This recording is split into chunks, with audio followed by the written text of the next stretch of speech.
Hello friends, सर्वज्ञ coaching classes के इस एजुकेशनल यूट्यूब चैनल में आप सभी का स्वागत है। मैं आपका साइंस टीचर। अगर आप इस चैनल पर नए हैं तो इसे सब्सक्राइब करना ना भूलें। तो चलिए आज का टॉपिक शुरू करते हैं। आज हम मेल रिप्रोडक्टिव सिस्टम को समझेंगे, लेकिन एक अलग अंदाज में। हम इसे एक कहानी की तरह देखेंगे, एक छोटे से फाइटर यानी स्पर्म की कहानी। ये एक ऐसी जर्नी है जिसे लाखों फाइटर्स शुरू करते हैं, लेकिन मंजिल तक सिर्फ एक ही पहुंच पाता है। तो चलिए इस अनोखी कहानी की शुरुआत करते हैं। तो तैयार हैं आप सब ह्यूमन बॉडी के सबसे छोटे सेल की इस कमाल की जर्नी को फॉलो करने के लिए? चलिए देखते हैं कि ये सेल कैसे बनता है और इसका अंतिम मिशन क्या है। तो चलिए मिलते हैं हमारी कहानी के हीरो से, द स्पर्म सेल। ये वही फाइटर है जिसके सफर को हम फॉलो करने वाले हैं। और याद रखिएगा, ये अकेला नहीं है। ये लाखों की सेना का हिस्सा है जो एक साथ बनते हैं और हर एक नंबर 1 पोजीशन के लिए कम्पीट करता है। लेकिन हमारा ये हीरो, ये फाइटर आखिर कितना छोटा है? इसकी लेंथ है अप्रॉक्सीमेटली 60 माइक्रोमीटर्स। आप सोच रहे होंगे माइक्रोमीटर क्या होता है? 1 माइक्रोमीटर मीटर का 10 लाखवां हिस्सा होता है, यानी इतना छोटा कि हम इमेजिन भी नहीं कर सकते। इसको आसान भाषा में समझने के लिए आइए कंपैरिजन देखते हैं। हमारे सिर का एक बाल, अ ह्यूमन हेयर, उसकी विड्थ लगभग 70 माइक्रोमीटर्स होती है। मतलब हमारा फाइटर एक बाल की मोटाई से भी पतला है। तो इससे ये साबित होता है कि स्पर्म सेल ह्यूमन बॉडी का सबसे छोटा सेल है। इतने माइक्रोस्कोपिक स्केल पर हम बात कर रहे हैं। तो चलिए शुरू करते हैं इस कहानी का पहला चैप्टर। हमारा हीरो जन्म कहाँ लेता है? हम शुरुआत करेंगे इसके बर्थ प्लेस से, जिसे कहते हैं दी टेस्टीज। लेकिन आगे बढ़ने से पहले आइए इस पूरे सिस्टम के की कंपोनेंट्स पर एक नज़र डाल लेते हैं। इसे आप आने वाली जर्नी का एक रोड मैप समझ लीजिए। इसमें 3 मुख्य चीजें हैं। पहला, टेस्टिस, जहां स्पर्म्स बनते हैं। दूसरा, डक्ट्स, जो सफर के रास्ते हैं।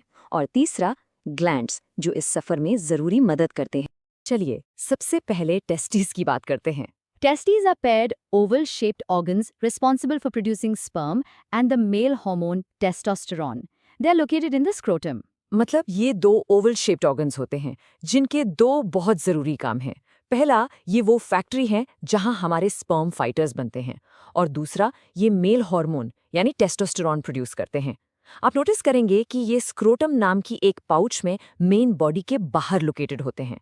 ऐसा क्यों?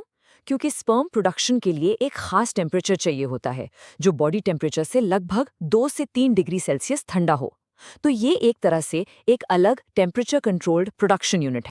अब थोड़ा और जूम इन करते हैं और देखते हैं कि स्पर्म अपने पहले कुछ कदम टेस्टिस के अंदर कैसे लेता है। इसका जन्म होता है बहुत ही पतली कॉइल्ड ट्यूब्स में, जिन्हें कहते हैं सेमिनिफरस ट्यूब्यूल्स। फिर ये सारी ट्यूब्स आकर एक नेटवर्क में जुड़ जाती हैं, जिसे रेटेड टेस्टिस कहते हैं। इसे आप एक सेंट्रल कलेक्शन सेंटर समझ सकते हैं। और आखिर में स्पर्म टेस्टिस से बाहर निकलता है कुछ छोटी ट्यूब्स के थ्रू, जिन्हें वैस एफरेंस कहते हैं। तो रास्ता सिंपल है, प्रोडक्शन लाइन से कलेक्शन सेंटर और फिर एग्जिट गेट। अब हमारा हीरो बन तो गया है, लेकिन अभी वो लंबी जर्नी के लिए तैयार नहीं है।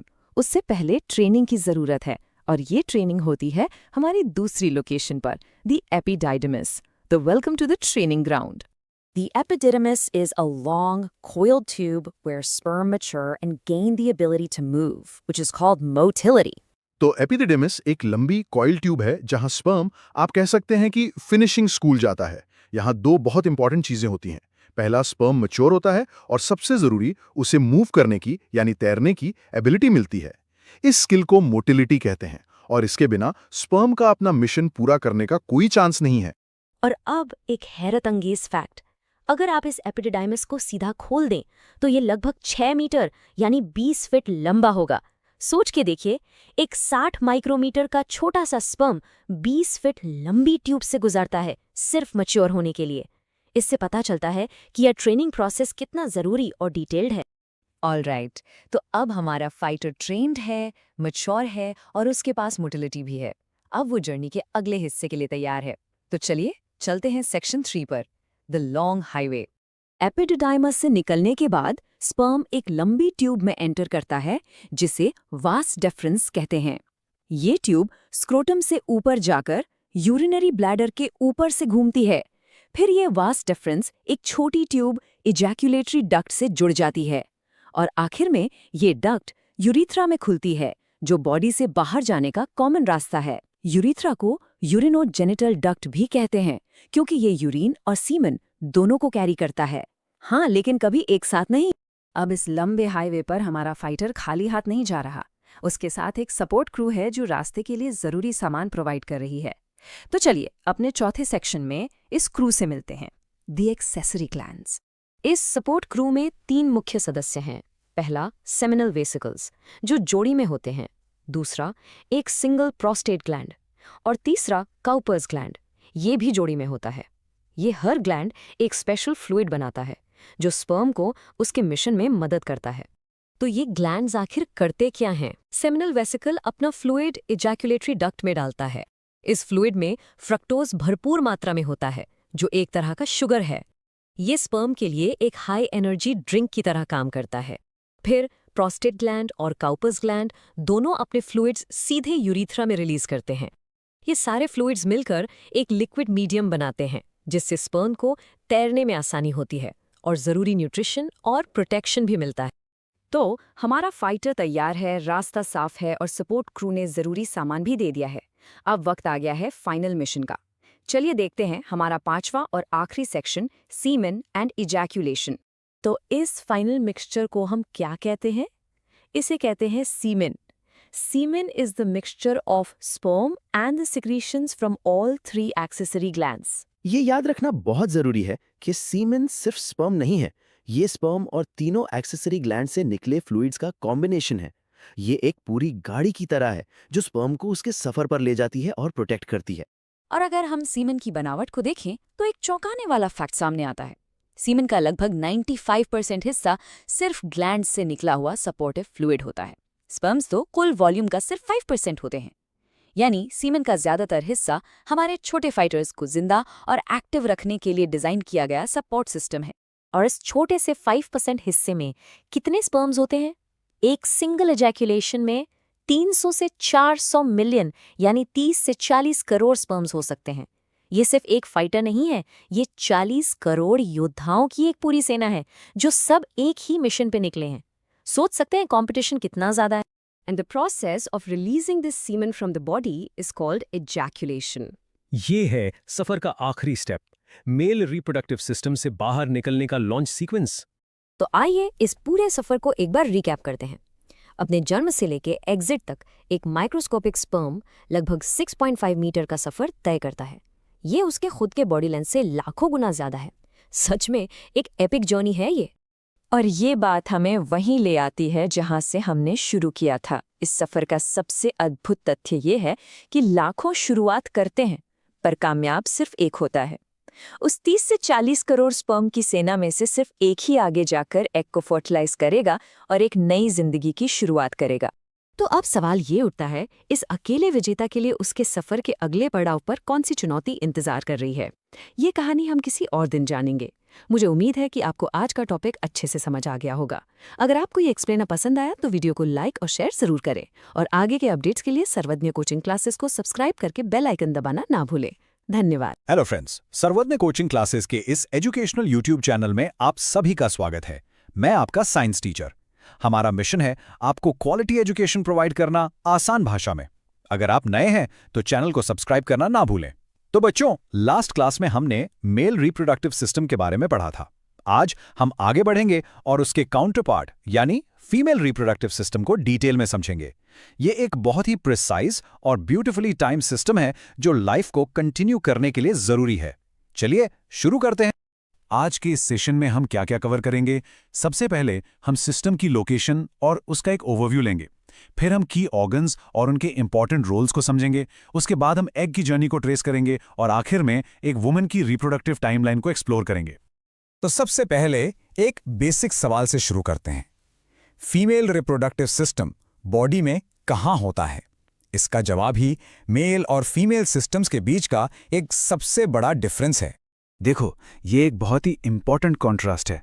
जैसे हमने पढ़ा था, मेल सिस्टम के प्राइमरी ऑर्गन्स यानी टेस्टिस अब्डोमिनल कैविटी के बाहर होते हैं टेम्परेचर कंट्रोल के लिए, लेकिन फीमेल रिप्रोडक्टिव सिस्टम पूरी तरह से अब्डोमिनल कैविटी के अंदर प्रोटेक्टेड रहता है, बॉडी के कोर में सेफ एंड साउंड। अच्छा, अब जब हमें लोकेशन पता चल गई है तो चलिए इस सिस्टम के मेन प्लेयर्स यानी कि ऑर्गन से मिलते हैं। ये सारे ऑर्गन्स एक टीम की तरह काम करते हैं जिससे रिप्रोडक्शन पॉसिबल हो पाता है। तो इस सिस्टम के मेन पार्ट्स हैं एक पेयर ऑफ ओवरीज मतलब 2 ओवरीज, एक पेयर ऑफ ओविडक्ट्स जिनका दूसरा नाम फलोपियन ट्यूब्स है, एक यूटेरस, एक सर्विक्स जो यूटेरस को वजाइना से कनेक्ट करता है और आखिर में वजाइना। हर एक कंपोनेंट का अपना एक अहम रोल है। चलिए एक एक करके इनके काम को समझते हैं। हम शुरुआत करेंगे ओवरीज से। ओवरीज को आप इस सिस्टम का कमांड सेंटर समझ सकते हैं। इन्हें प्राइमरी रिप्रोडक्टिव ऑर्गन्स कहते हैं और इनके 2 बहुत ही इंपॉर्टेंट काम हैं। सुनिए definition. The ovaries are the primary female reproductive organs responsible for producing eggs and key hormones. तो जैसा सर ने बताया 2 मेन फंक्शंस हैं। पहला, ये फीमेल गैमेट बनाती है जिसे हम ओवम या एग सेल कहते हैं, और दूसरा, ये जरूरी फीमेल हार्मोन्स बनाती हैं जिनके नाम हैं एस्ट्रोजन और प्रोजेस्टेरोन। ये हार्मोन्स पूरे रिप्रोडक्टिव साइकिल को कंट्रोल करते हैं। तो अब देखते हैं रिप्रोडक्टिव पाथवे। जर्नी शुरू होती है ओवरीज से, जहां से एक एग रिलीज होता है। वहां से एग ट्रैवल करके फलोपियन ट्यूब में जाता है। फर्टिलाइजेशन यानी स्पर्म और एग का मिलन ज्यादातर यहीं होता है। अगर एग फर्टिलाइज हो गया तो वो आगे बढ़कर यूट्रस में इम्प्लांट हो जाता है और डेवलप होता है, और आखिर में वजाइना जो स्पर्म के लिए एंट्री पॉइंट और बेबी के लिए बर्थ कनाल का काम करती है।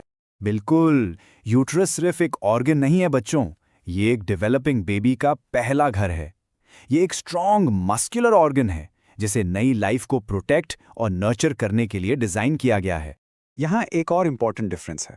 मेल सिस्टम में यूरिन और सीमन दोनों के लिए एक ही कॉमन पैसेज होता है, यूरेथ्रा, लेकिन फीमेल सिस्टम में 2 अलग-अलग ओपनिंग्स होती हैं। एक यूरिन के लिए जिसे यूरेथ्रल ओपनिंग कहते हैं और दूसरी रिप्रोडक्टिव ट्रैक्ट के लिए जिसे वजाइनल ओपनिंग कहते हैं। बच्चों, अगर आपको हमारा पढ़ाने का तरीका पसंद आ रहा है तो इस वीडियो को लाइक और अपने फ्रेंड्स के साथ शेयर जरूर करें। इससे हमें मोटिवेशन मिलती है। अच्छा, अब तक हमने एनाटॉमी समझ ली। अब हम इस शो के स्टार पर फोकस करते हैं, यानी एग, जिसे ओवम भी कहते हैं। उसकी जर्नी एक कमाल की बायोलॉजिकल प्रिसिजन का एग्जाम्पल है। मी नंबर्स बहुत इंटरेस्टिंग है। मेल सिस्टम हर दिन, आई रिपीट हर दिन, करोड़ों में स्पर्म प्रोड्यूस करता है। ये एक क्वांटिटी की स्ट्रैटेजी है। इसके बिल्कुल ऑपोजिट फीमेल सिस्टम क्वालिटी पर फोकस करता है। नॉर्मली हर महीने सिर्फ एक एग प्रोड्यूस और रिलीज होता है, और ये जो हर महीने एग रिलीज होने का इवेंट है, इसका एक स्पेशल नाम है ओव्यूलेशन। डेफिनेशन कहती है, ovulation is the process where a mature egg is released from a follicle in the ovary typically once every month. ये मेंस्ट्रुअल साइकिल का सबसे इंपॉर्टेंट मोमेंट है, जब एक मैच्योर एग ओवरी से आजाद होकर अपनी जर्नी शुरू करता है। तो ये ओव्यूलेशन होता कैसे? देखो, ओवरी के अंदर एक एग एक प्रोटेक्टिव कवर जिसे फॉलिकल कहते हैं उसके अंदर मैच्योर होता है। जब सही वक्त आता है तो ये मैच्योर फॉलिकल फट जाता है और एग रिलीज हो जाता है। फिर फेलोपियन ट्यूब के एंड पर फिंगर जैसे स्ट्रक्चर्स होते हैं जिनको फिम्ब्रियाई कहते हैं। वो ओवरी के ऊपर स्वीप करते हैं और उस एग को कैच करके ट्यूब के अंदर ले जाते हैं। एक और बहुत बड़ा फर्क, मेल सिस्टम प्यूबर्टी के बाद लाइफ लॉन्ग स्पर्म बना सकता है, लेकिन फीमेल रिप्रोडक्टिव सिस्टम एक फिक्स टाइमलाइन पर चलता है, और ये टाइमलाइन उनके जन्म से ही शुरू हो जाती है। यह नंबर आपको हैरान कर देगा। एक फीमेल बेबी जब पैदा होती है तो वो अपने सारे एग्स के साथ पैदा होती है जो उसके पास कभी होंगे। लगभग 2 से 4 मिलियन यानी 20 से 40 लाख इमैच्योर एग्स उसकी ओवरीज में जन्म से ही मौजूद होते हैं। लेकिन इसमें एक ट्विस्ट है, इनमें से ज्यादातर समय के साथ खत्म हो जाते हैं। पूरी लाइफ में सिर्फ कुछ 100 एग्स ही रिलीज हो पाते हैं। तो इस टाइमलाइन को समझिए। जन्म के वक्त मिलियंस ऑफ इमैच्योर एग्स हैं, फिर प्यूबर्टी पर हार्मोन्स के असर से मेनार्ड शुरू होता है, यानी हर महीने एक एग का मैच्योर होकर रिलीज होने का प्रोसेस। ये रिप्रोडक्टिव ईयर्स तक चलता रहता है, और फिर लगभग 45 से 50 साल की उम्र में हार्मोनल चेंजेस के कारण मेनोपॉज होता है और ये साइकिल नेचुरली बंद हो जाता है। इस रिप्रोडक्टिव फेज की ऑफिशियल स्टार्टिंग लाइन है menarche. Let's look at the definition. Menarche is the beginning of the menstrual cycle and a female's reproductive capability which starts at puberty. Simple शब्दों में, ये पहला menstrual cycle है जो body का signal है कि अब वो रिप्रोडक्शन के लिए केपेबल है, और इसकी फिनिश लाइन है menopause. The definition is, menopause is the natural and permanent cessation of the menstrual cycle, marking the end of a female's reproductive years. यानी ये menstrual cycles का natural और permanent end है जो रिप्रोडक्टिव सालों के अंत को मार्क करता है। इससे एक बहुत इंपॉर्टेंट सवाल उठता है बच्चों, क्योंकि एक वुमन अपने सारे एग्स के साथ पैदा होती है, तो जो एग 40 साल की उम्र में रिलीज होता है वो भी तो 40 साल पुराना हुआ। आखिर वो जन्म से ही उसके साथ था। इसके क्या असर हो सकते हैं रिप्रोडक्शन पर? इसका जवाब साइंस में है। जैसे जैसे एग्स की एज बढ़ती है, मियोसिस के दौरान एरर्स के चांसेस बढ़ जाते हैं। मियोसिस वो स्पेशल सेल डिवीजन है जिससे एग्स और स्पर्म बनते हैं। इन एरर्स की वजह से एग में क्रोमोसोम्स का नंबर गलत हो सकता है, और अगर ऐसा एग फर्टिलाइज हो जाए तो आने वाले बच्चे में जेनेटिक कंडीशंस हो सकती हैं। ये फीमेल रिप्रोडक्टिव सिस्टम के यूनिक बायोलॉजिकल टाइमलाइन का एक डायरेक्ट नतीजा है। तो चलिए, अब तक हमने जो भी इंपॉर्टेंट पॉइंट सीखे हैं उन्हें एक बार जल्दी से समराइज कर लेते हैं। ये 3 पॉइंट्स सबसे इंपॉर्टेंट डिफरेंसेस हैं। पहला, लोकेशन, फीमेल सिस्टम अंदर, मेल सिस्टम का कुछ हिस्सा बाहर। दूसरा, गैमीट प्रोडक्शन, फीमेल में क्वालिटी ओवर क्वांटिटी, यानी महीने में एक एग, जबकि मेल में क्वांटिटी ओवर क्वालिटी, यानी हर दिन मिलियंस ऑफ स्पर्म। और तीसरा, रिप्रोडक्टिव स्पैन, फीमेल में लिमिटेड है मिनाकी से मेनोपॉज तक, जबकि मेल्स प्यूबर्टी के बाद लाइफ लॉन्ग फर्टाइल रह सकते हैं। दोनों अलग स्ट्रैटेजीज हैं, लेकिन एक दूसरे को परफेक्टली कॉम्प्लीमेंट करती हैं। तो आखिर में इस सवाल के साथ आपको छोड़ते हैं, फीमेल रिप्रोडक्टिव सिस्टम सिर्फ कुछ ऑर्गन्स का सेट नहीं है। ये जन्म से ही एक बायोलॉजिकल क्लॉक लेकर चलता है। नई लाइफ पैदा करने की ये लिमिटेड क्षमता समय के गुजरने को एक अलग ही तरह से दर्शाती है। सोचिए, ये अद्भुत बायोलॉजिकल डिजाइन हमें लाइफ के साइकिल्स के बारे में क्या सिखाता है, इस पर जरूर सोचना। उम्मीद है आपको आज का सेशन समझ आया होगा। रेगुलर रिवीजन जरूर करें। हमारे चैनल सर्वोदय कोचिंग क्लासेस को सब्सक्राइब करें और बेल आइकन प्रेस करें ताकि आप कोई भी लेक्चर मिस ना करें। मिलते हैं अगले सेशन।